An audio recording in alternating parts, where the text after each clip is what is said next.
Hello everyone, welcome back to the show. I'm your host, Owen Herman. We're here in front of Park East Synagogue in New York City. And a few months ago, protesters descended onto this synagogue just because they're having a pro-Israel event. It's unbelievable. And today we celebrate the bills that were passed unanimously in New York City to protecting our houses of worship and schools. Let's hear from leaders in the community. And so we are incredibly grateful to a real leader of our community, of our city, Speaker Julie Menin, who will now address us. Thanks so much.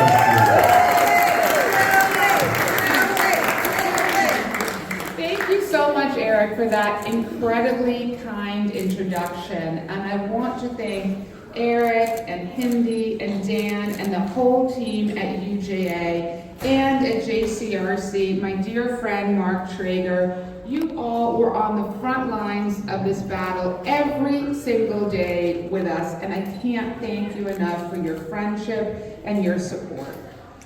I also want to thank all of the incredible religious leaders that we have here today. We have an unbelievable roster of interfaith leaders who also joined us in this fight. We so deeply appreciate your support.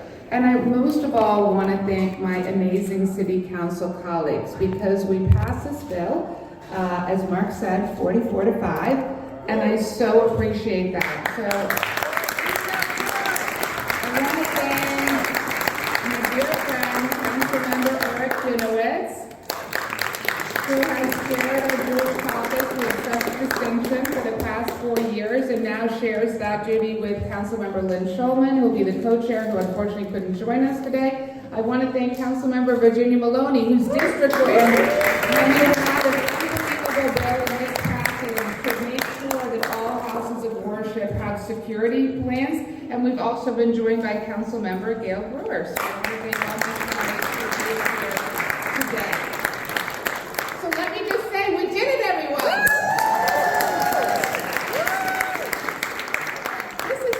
Exciting moment. There are people who doubted our ability to do this, but we got it past the finish line, and we got it past the finish line with this overwhelming vote of support, 44-5. And what that really means is it means that this City Council stands up for tolerance, it stands up for inclusion, it stands up for the ability of every single community to be able to worship in peace. Those that said that we were in any way interfering with the right to protest, I really want to address that. The First Amendment right to peacefully protest is sacrosanct. It is what our country is built on. Nothing in the bills stand in that way. People can peacefully protest and express their rights as existed before. But what this bill does is it says you do not have the right to intimidate and harass people as they are entering their house of worship. That is what was at stake in this bill. And I couldn't be more proud of the City Council and the result yesterday. And it was an incredible win for tolerance and inclusion. I have to say, it's so fitting to be joined by these students today. As a mom myself, I'm really moved that you're here, and it really means a lot to have your support. At the end of the day, we're fighting for you. You're the next generation of leaders that will take over this city, and so this is really about the future of New York City. And for me, this fight was deeply personal. I'm the daughter and granddaughter of Holocaust survivors. Right now, we have a situation in New York where studies show that 34% of young people believe the Holocaust is a myth or is exaggerated. 34%. The only way that we're going to combat that level of hate is through education, which is the best antidote to intolerance, and that's why part of our package gives $1.25 million to the Museum of Jewish Heritage to build upon a program I launched about a year and a half ago that brings every 8th grade student to the museum to go through that Holocaust exhibition. That is what we need more of in this city.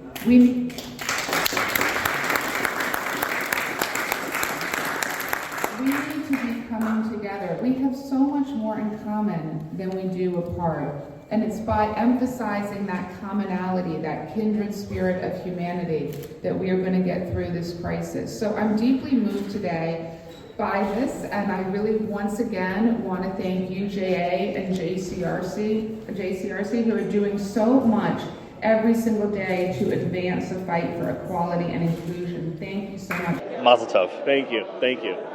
When you take on a position, it's sometimes hard politically, right? But this is not like a hard position, right? Like protect your house of worship, free Protect your speech, schools, right? Free speech, and with this legislation, we did all of that. So it wasn't that hard for me. Right. And, you know, I saw the video, I wasn't here, but I saw the video of, you know, the horrible protest outside of Park East Synagogue, and your heart breaks, right? And all you want to do is be like scream, and be like, how is this happening now, right?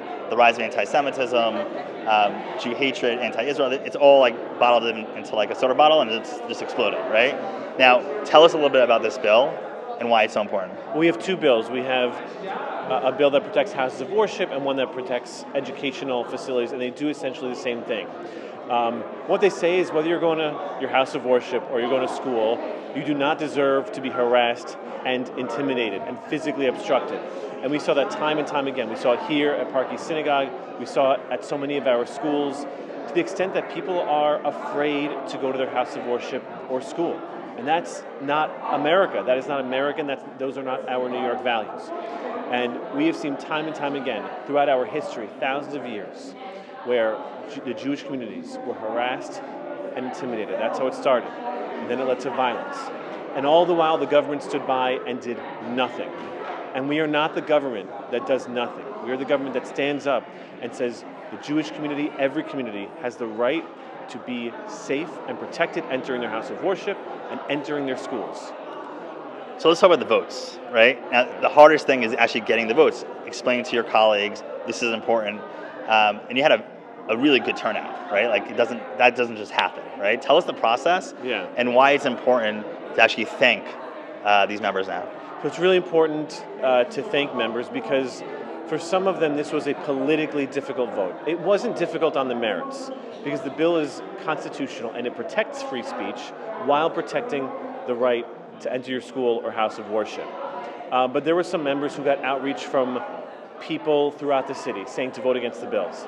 And I believe it was mostly people who misunderstood the bills or didn't read the bills, or at worst, supported the type of protest, the harassing and intimidating protests that happened outside Park East Synagogue. Nonetheless, they got that outreach. It's really important that when council members take tough votes and they vote the right way, that we thank them, that they know that it was appreciated. Because it's not always, we may not always be the loudest community. And it's really important for us to speak up and stand up and be heard. And so I encourage everyone to thank the 30 council members who voted yes on both bills.